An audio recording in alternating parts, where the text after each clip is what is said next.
Cuba Información. Yo vivo de preguntar, saber no puede ser lujo. Bueno, pues el representante de UNICEF en Cuba hacía estas declaraciones que leíamos anteriormente sobre el modelo de atención a la infancia en Cuba, una vez más reafirmando el aval de las organizaciones de Naciones Unidas a todos los programas educativos y de atención a los niños y niñas. Buenas noches, Tadeo. Lázaro, perdón. Es igual, Tadeo es un magnífico compañero y amigo. Muy buenas noches a todas las amigas, amigos de Cuba y de la Cuba revolucionaria, del pueblo patriota y revolucionario que está en combate permanente contra el imperialismo.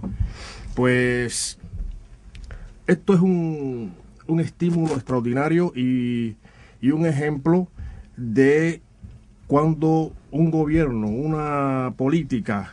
social trabaja en pro del pueblo y para el pueblo, se logran estos resultados que son avalados y elogiados por personalidades, como bien tú señalabas, de organismos, prestigiosos organismos de Naciones Unidas, como el que representa el licenciado José Juan Ortiz Bru. Esto, como sabemos, es silenciado constantemente en los medios de desinformación y manipulación masiva y en todo lo que tiene que ver respecto a Cuba. Pero no cabe duda que estos logros extraordinarios, si tenemos en cuenta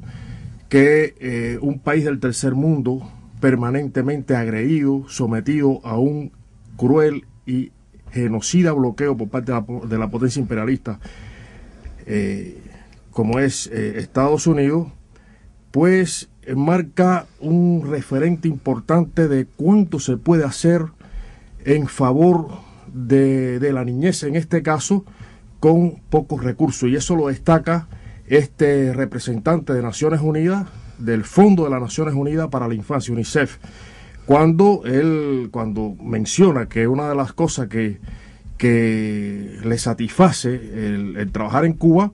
y es que el modelo de desarrollo social cubano ha garantizado desde el triunfo de la revolución los derechos de la infancia, al existir una prioridad política a favor de los niños y niñas.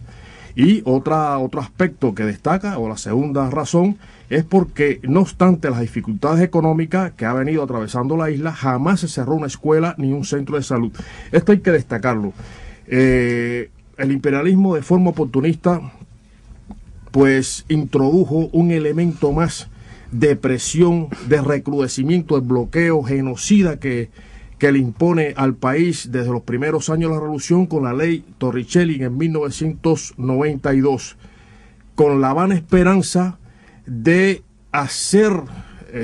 fracasar la revolución, destruir la revolución, teniendo en cuenta que previamente se había desmerengado o desaparecido la Unión Soviética y se había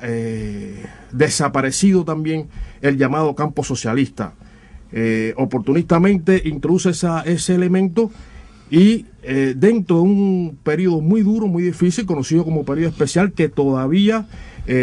no se ha salido completamente de él, se está trabajando arduamente para ir dejando atrás ese periodo especial, pero todavía estamos,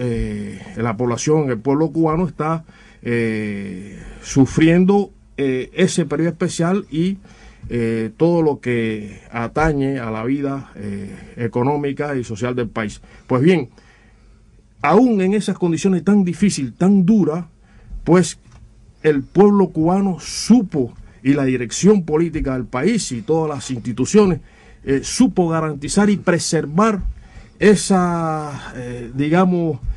piedra angular del proceso revolucionario cubano, como es la educación y la salud. Y efectivamente no se cerró ninguna escuela y no se dejó de atender a ningún enfermo en ningún hospital.